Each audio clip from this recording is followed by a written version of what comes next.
CanMar Morning Talk Show, a fresh take on what's happening in the global cannabis and psychedelic space. Your power shot of cannabis and psychedelics knowledge, featuring the industry's hottest experts, thought leaders, trendsetters, influencers, and celebrities.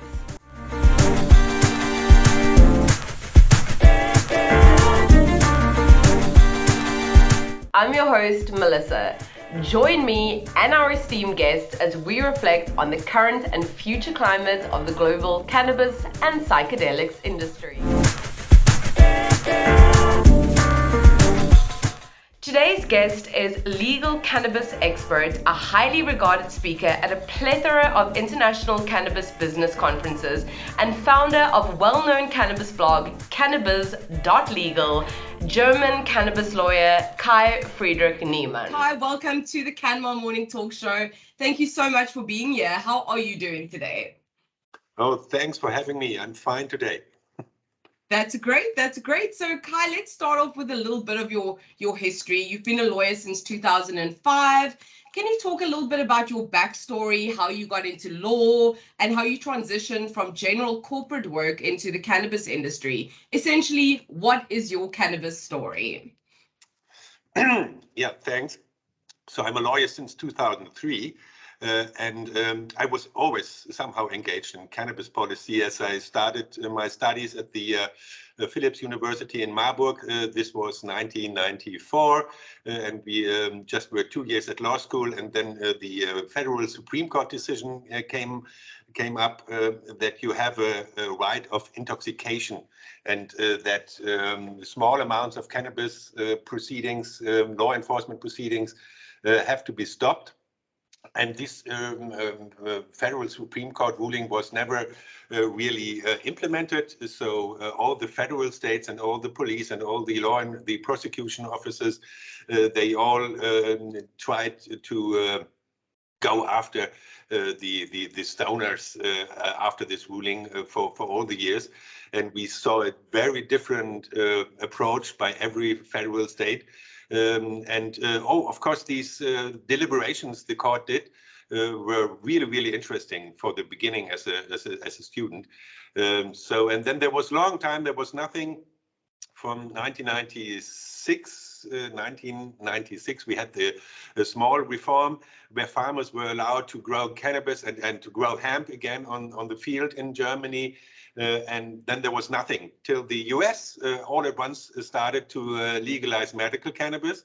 This was in California in the 90s, and slowly, very slowly, it came to Europe, it came to Germany, and then we had an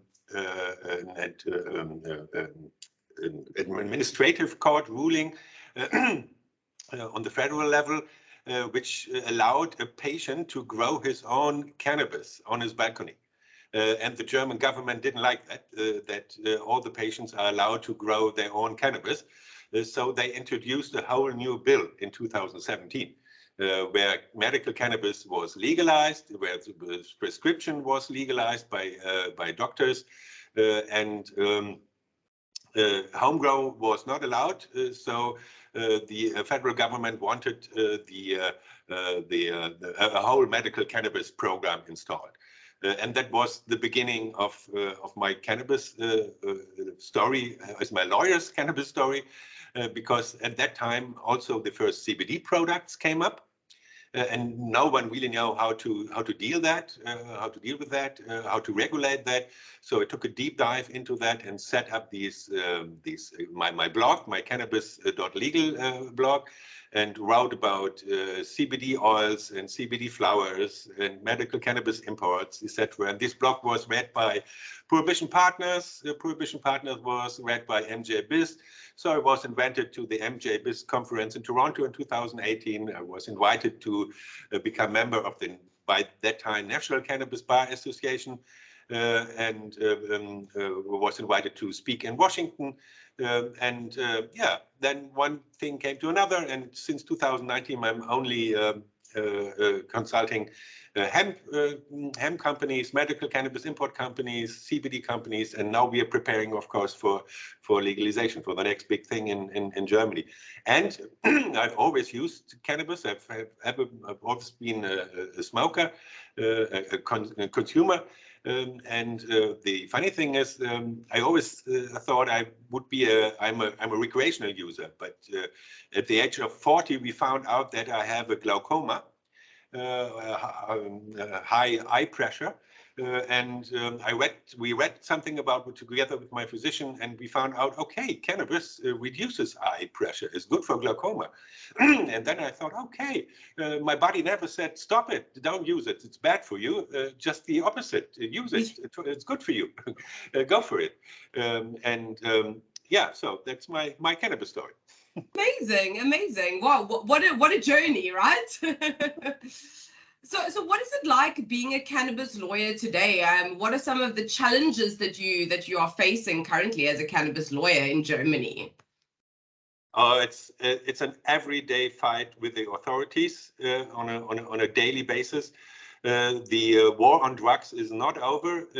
We have 50, 60 years of the prohibition here in Germany, and this is really deep in the mindset of every lawmaker, of every regulator. For example, hemp leaf tea was on the shelf of in the German retail for decades, no problem. And then the medical cannabis reform came, and the legalization debate came.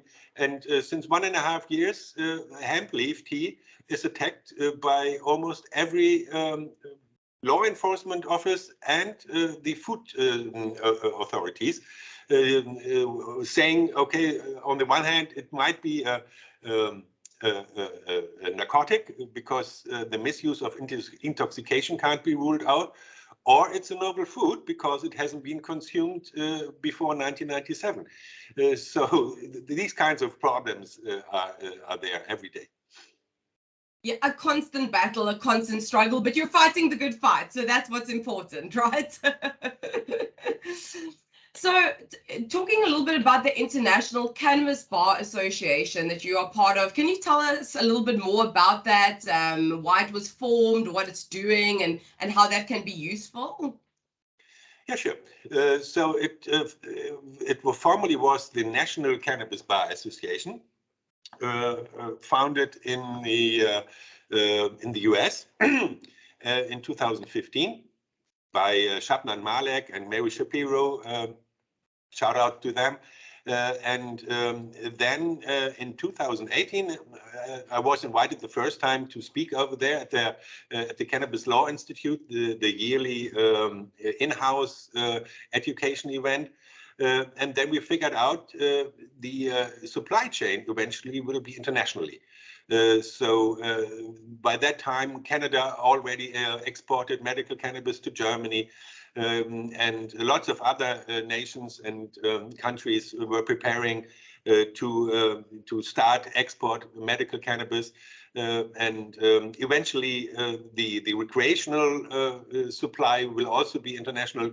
So we thought, and we had a hemp trade already. Germany sold CBD to the US in the beginning. Now it's the other way around. So we decided to go international and to rename to International Cannabis Bar Association in 2019. And we had a founding event in Berlin.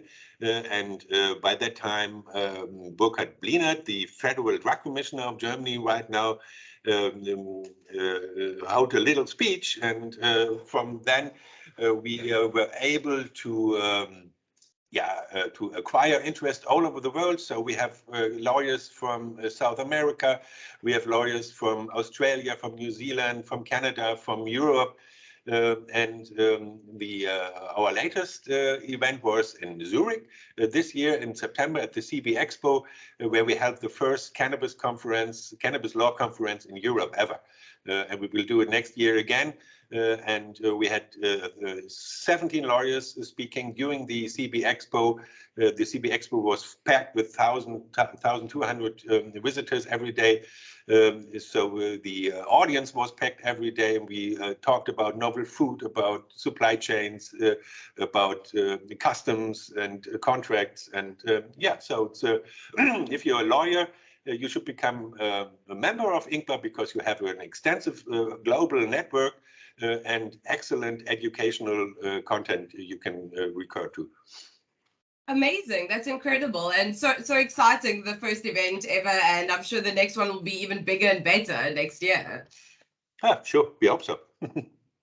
So talking a little bit about the global and international kind of scene, and as things are changing, and especially in Germany with things evolving so quickly, what kind of interest are you seeing from other countries, from the Canada, US, Spain, New Zealand, Australia, people wanting to get more involved in the German market now that the legalization is moving forward?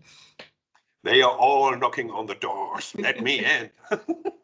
But it's turned out to be very complicated due to the international obligations, to the international drug conventions we have.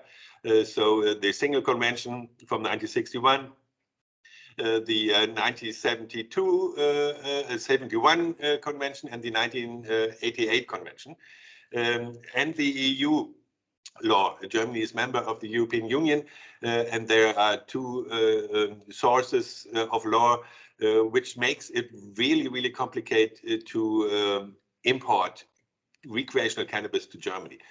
So we all thought that, okay, Germany is legalizing, day one, bam, we have a demand of 400 to 600 tons of dried flowers alone, and on day one, 400 tons of dried flowers are available. And so you can have retail chains, 50, 100 stores with Canadian, with US money, etc. But that's not how it will work. So the biggest problem is that production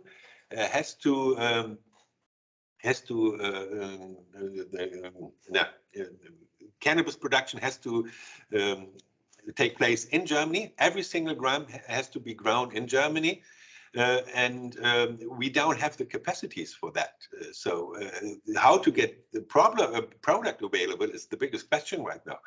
And this will lead to that the market opens up very, very, very slowly. And the first one who has product has, of course, a natural advantage and will sell these products probably in his own shops. So maybe there will be a vertical integrated supply chain evolve over the next couple of months. And that's really a big problem. So what will come in is that we will see home grow will be allowed, and collective home grow in cannabis social clubs. There has always been home grow in Germany, illegal. Maybe only one person grow for his own or for his friends, or black market, really illegal home grow. If you go through the cities here, through the communities, through the municipalities, there are head shops all over selling accessories for home grow. So this will be a big part of the supply situation, home grow and collective home grow in cannabis social clubs. They are already establishing unions of cannabis social clubs. Oh, wow. to prepare for next year. But the rest will be a problem, because we have 3 domestic producers which are licensed for medical cannabis. They have their facilities maybe ramp up to 15, 17 tons each. So we have 15 tons there. We have a demand of medical cannabis last year of 21 tons. This year probably 23, 24 tons. But where are the other 400 tons are coming from? Okay. The German government says we prefer the cultivation in glass houses. There are lots of glass houses all over Germany where tomatoes and cucumbers and little flowers are grown. If that is technically possible, and especially if you look at the energy and energy price crisis we are facing right now, so the legalization in terms of product availability will be a really big challenge in terms of logistics and energy. Very interesting. Very interesting indeed. I think we hear the word legalization, we think it's going to, be a smooth sailing, but it's not always easy, as you mentioned. So from your perspective, what do you, of course, this is not something we can always predict, especially in the cannabis industry, but what do you predict for the future of cannabis in Germany beyond legalization, maybe within the next 5 to 10 years? Yeah, so as I said, the first couple of months and years, the product availability will be the main issue. I think this growing cannabis is a climate issue for sure. I saw growth in Denver, for example, in 2019.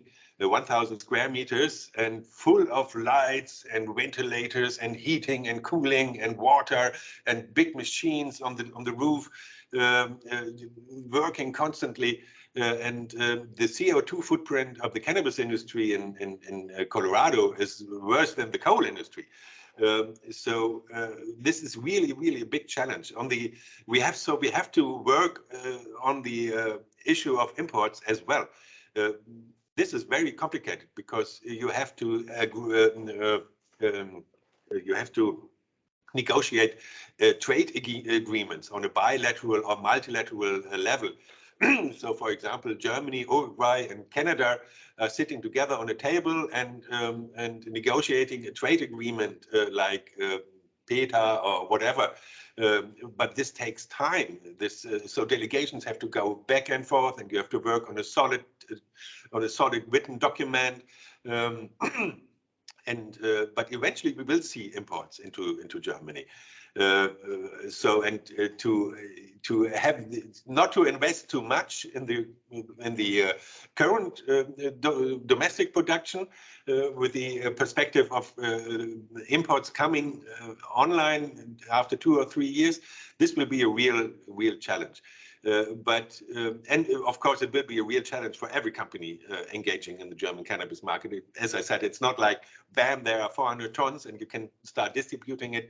It's very slowly, and all the dreams of flagship stores and nice, fancy-looking dispensaries and especially brand building will be very difficult with too little product.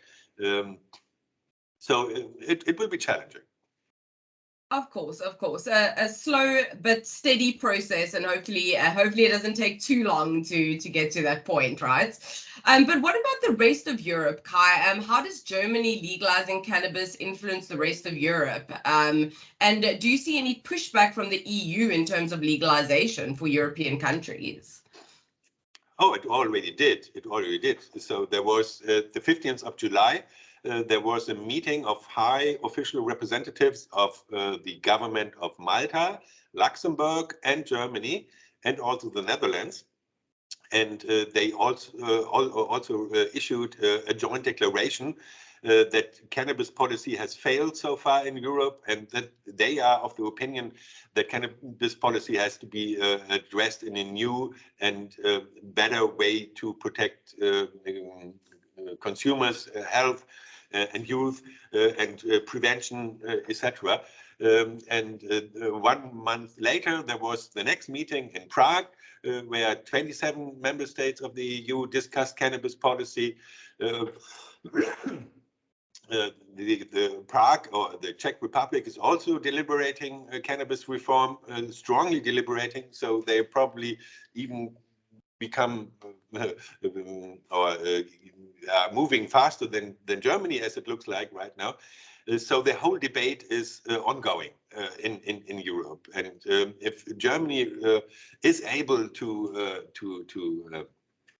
move that reform to the end, to a finished law, then almost every European country will think about deliberalizing cannabis rules and cannabis regulations.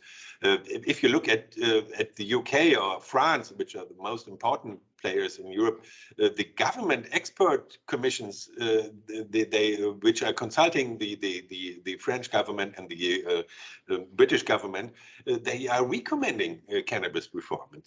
So from a scientific point of view, it's obvious that you have to change policies. It's just a politic thing that you have to find majorities for that. But if Germany really realizes this reform, it will impact not only Europe but beyond. Absolutely, it's a domino effect, right? And they will all start falling once Germany legalizes. So in certain regions, specifically in North America, legalization efforts are going beyond cannabis to include, for example, psychedelics. Do you think there is a space for this type of conversation in the European landscape? Yeah, for Germany, I can tell you that the Federal Drug Commissioner, Burkhard Blinert, wants a complete change in drug policy. He wants he wants to newly address all these issues, not only cannabis. And in his perspective, the criminal law is not suitable to address the use or the consumption of drugs beyond cannabis. And he wants a completely new approach, the whole government. But the cannabis reform is the first milestone. So if that is achieved, if that is done, we will probably see that we get a new approach to other drugs as well. And what you can see right now in the psychedelic scene is that there's so much clinical research ongoing right now in terms of depression and post-traumatic stress disorders and etc. And if these clinical studies will bring up results which are positive and which you can work on further, we will for sure see a change in policy, in drug policy as well, also in all of Europe, for sure. Incredible, incredible. That's very exciting to hear. It's exciting to hear that people are starting to think about this change and trying to change things entirely. I think that's very important to have these conversations, right? I mean, look at the Netherlands. They are the biggest hub for cocaine in Europe right now.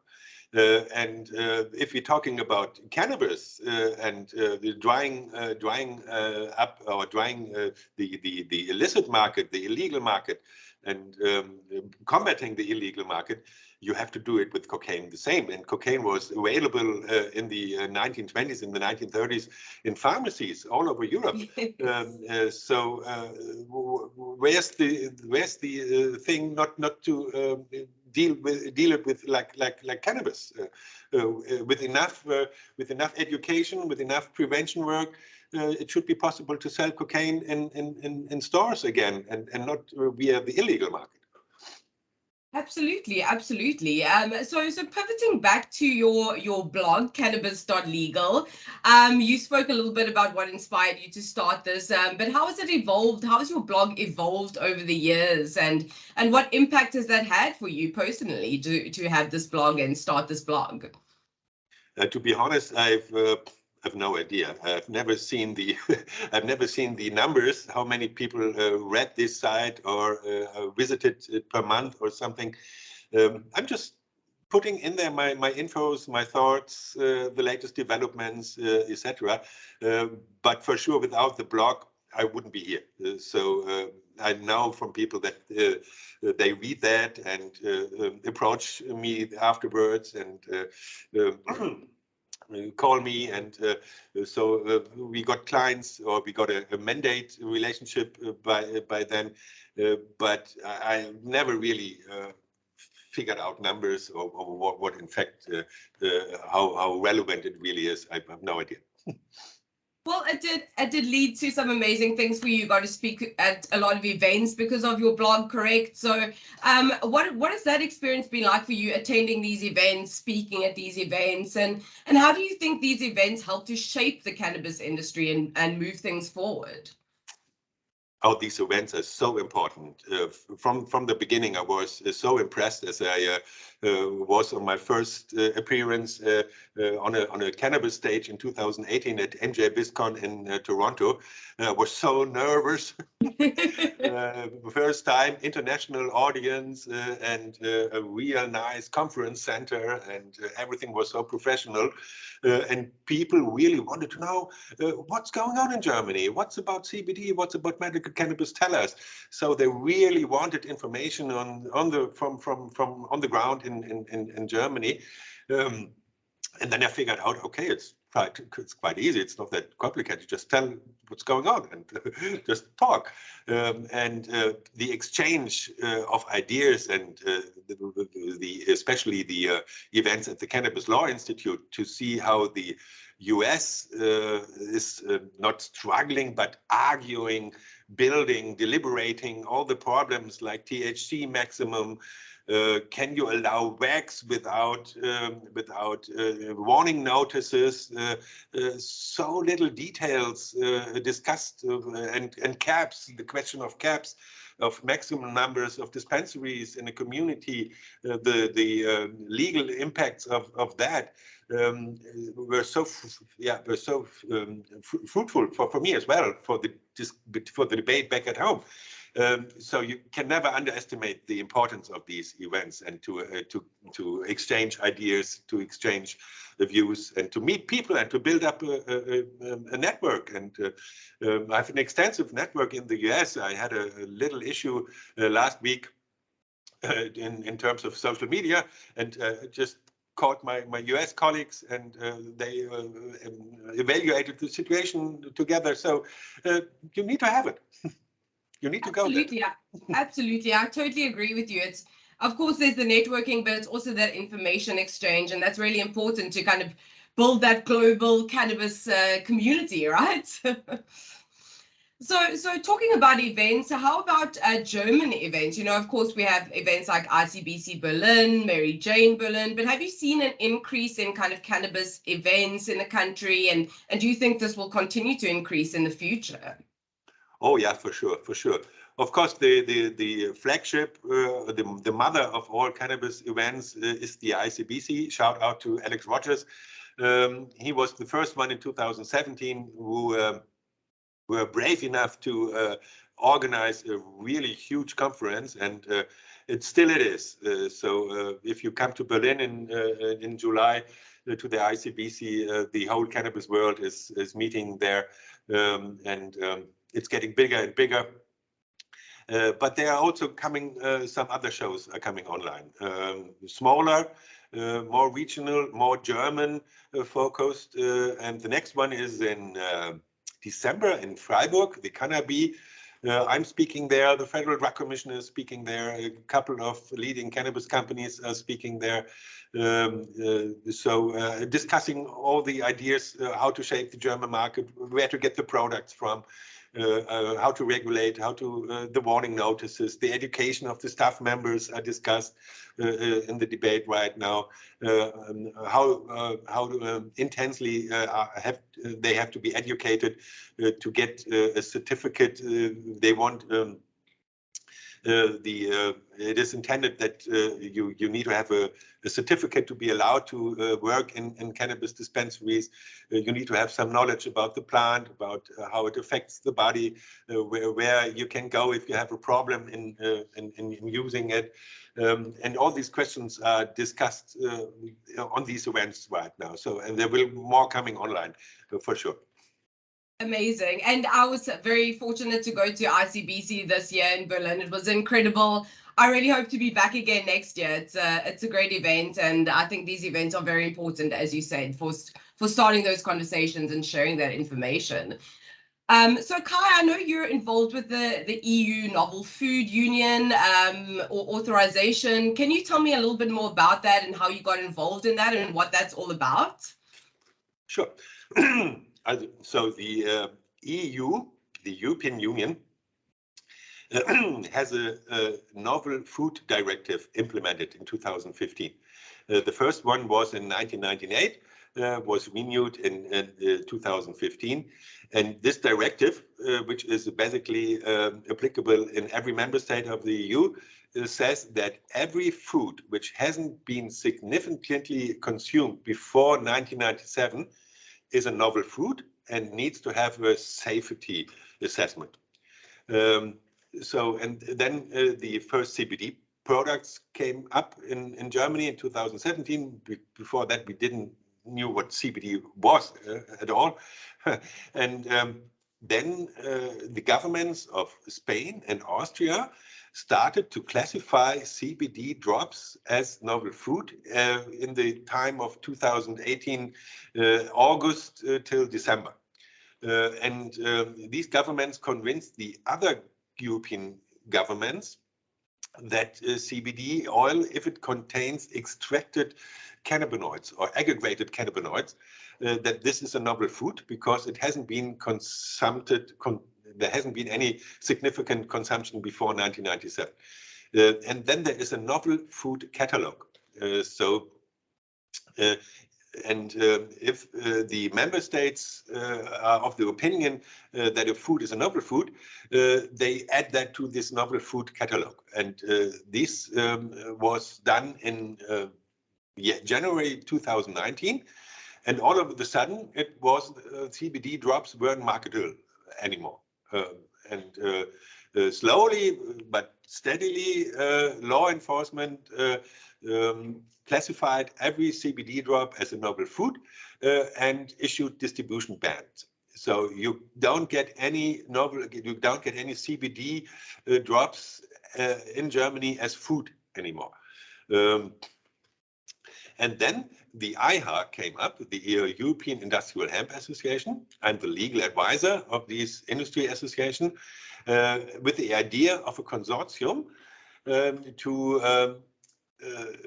apply for 4 different novel CBD recipes as a novel food, which includes isolate, gold, which is distilled, distillation and decarboxylation, regular, without the special distillation procedure, and raw, which is sort of cold press, so a real raw product.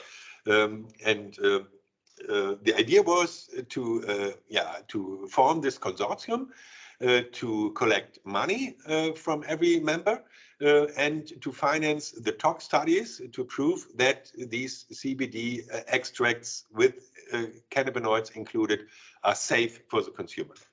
179 companies are now member of this consortium. The consortium collected 3.5 million, and the tox studies are on the way right now.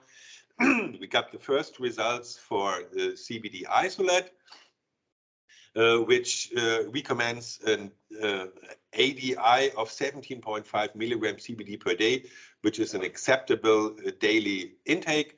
We're expecting the first results of the tox studies for the full spectrum within the next 3 months. And with the full authorization, you probably can expect the next 12 to 24 months. If the authorization is granted as a novel food, you can sell it as food or as a food supplement again in the European market. Wow, incredible.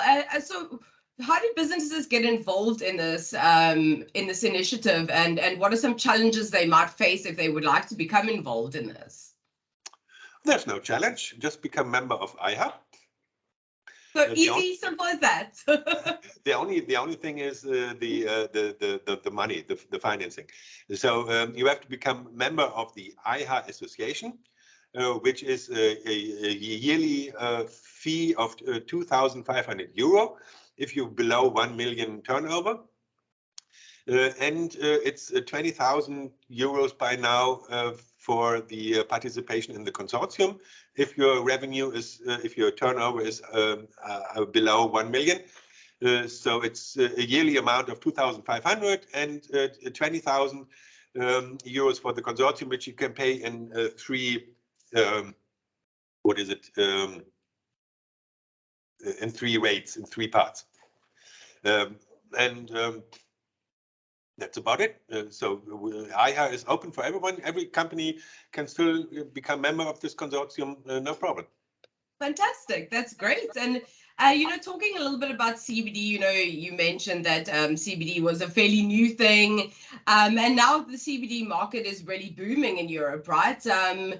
What are your thoughts on the future of the CBD market, or the current climate of the CBD market? No, there's no boom anymore. There was a boom. The boom is over.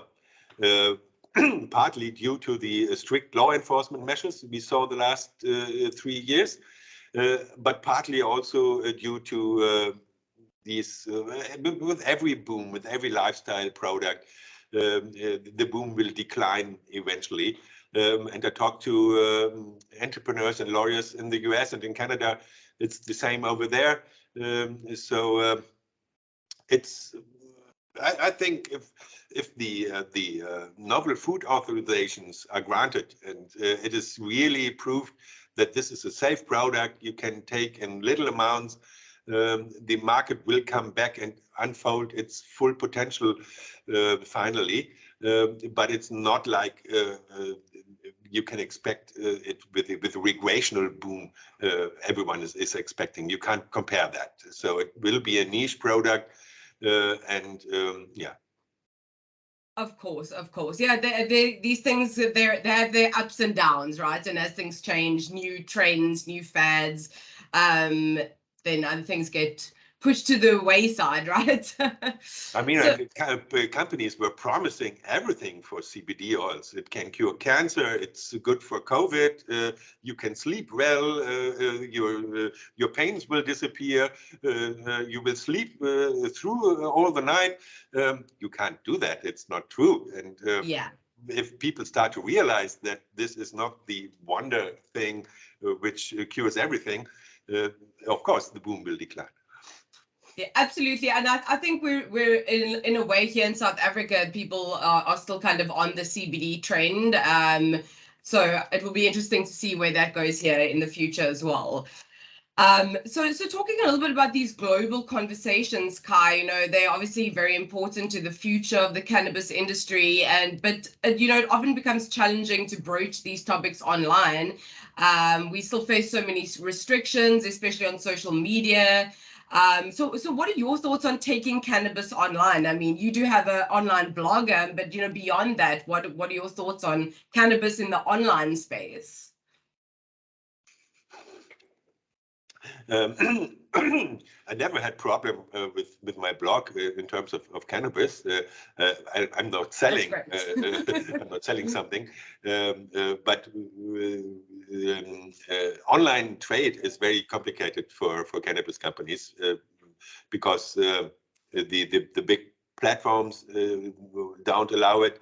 You can't get access to Amazon or PayPal. Of course, that's a problem in terms legally, in terms of legal action as well. But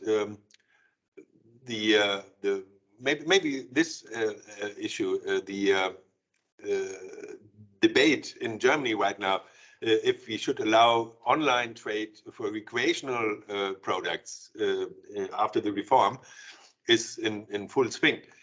So the Social Democratic Party wouldn't like to allow it because they say we want a direct consumer retailer approach. So every time cannabis is purchased, it should be in person, and the retailer, the salesperson, should have the chance to consult the client personally in order to make really sure that the product he is buying is suitable for him. It's not too strong, and that there are no issues with the client, that he doesn't have a risky consume pattern, and you can't do that online, is their opinion. Whereas the Green Party and the Liberals, which are the traffic light coalition, they want online trade, because they say we have enough measures to make sure that the cannabis is not delivered to adolescents, to young people, and we also have the technical options to have a consulting online before the purchase. So that's the debate right now when it comes to online sales in recreational cannabis. Let's see how it turns out. I think in the end there will be a compromise. Maybe that you can have a delivery to your home with your local dispensary, so that the local dispensaries are allowed to deliver it to your door, but probably not on a nationwide online platform where you don't have this option. Absolutely. I think it does get a bit tricky when you're dealing with online kind of sales, especially because it's difficult to track, as you said. So I think that'll be interesting to see where it goes from there. And then, just one final question for you, Kai. We've spoken a lot about a lot of challenges in the industry. How do you think we can work towards overcoming some of these challenges in the future? How do we work towards facilitating overcoming challenges in the industry from a legal perspective, in your opinion? What we need is a solid reform here in Germany. We need a good draft thinking, which includes all the aspects which have to be regulated, like the social security aspect of drug prevention, of use protection, of consumer protection, which should be the first prerogative for every lawmaker. And if we have a solid reform, if we have a solid, good draft, then the legalization has a chance to be successful in the end.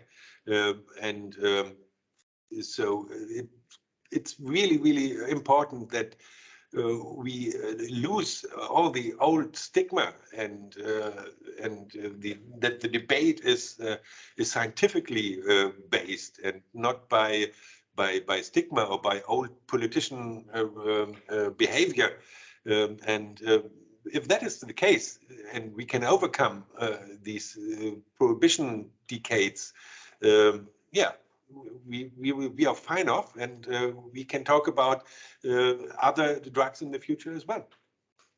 Absolutely, and I think what you mentioned about the stigma is, we still see quite a lot of that. So it's really working to overcome this in any way that we can, to open the conversation on a global scale.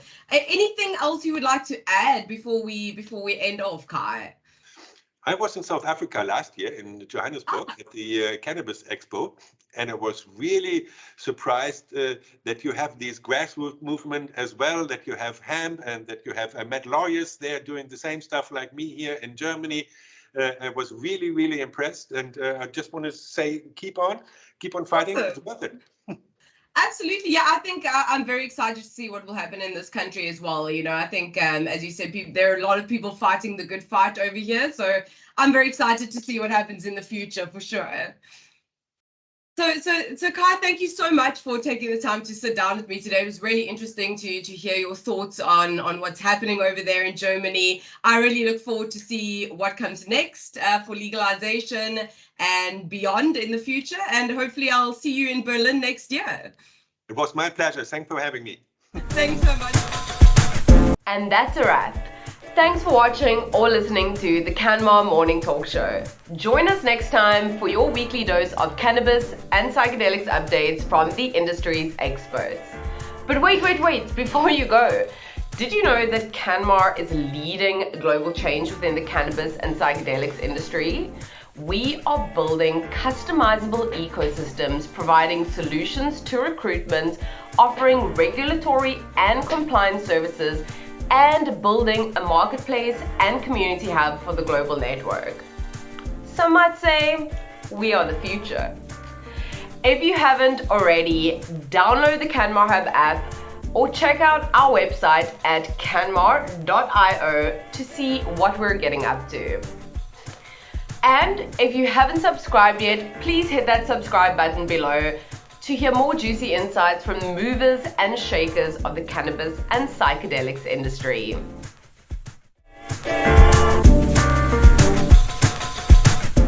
Until next time, stay dope.